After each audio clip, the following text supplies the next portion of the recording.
వచ్చే నెల నుంచి సెప్టెంబర్ ఎండింగ్ నుంచి కూడా మరి కొత్త వాళ్ళు కొంతమంది ఉండిపోయారు ఇంకా అర్హులు, వాళ్ళకి కూడా ఇవ్వాలని చెప్పి, అలాగే అర్హత లేని వాళ్ళని కూడా తొలగించాలని చెప్పి కూడా నిర్ణయం తీసుకున్నాం. అది న్యాయం, అది అంటే అది కూడా చేస్తున్నాం.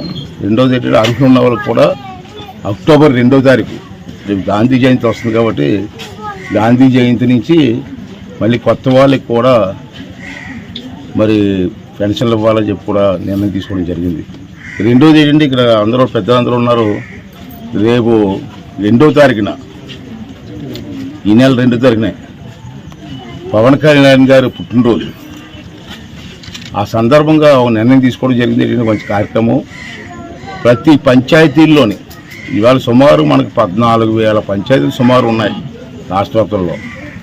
2వ తారీఖున ప్రతి పంచాయతీలోని కూడా ఊరంతా క్లీన్ చేసి చెత్త అంతా ఎత్తి ఊరంతా క్లీన్ చేయాలని చెప్పి, కాలువలన్నీ క్లీన్ చేయాలని చెప్పి నిర్ణయం తీసుకోవడం జరిగింది.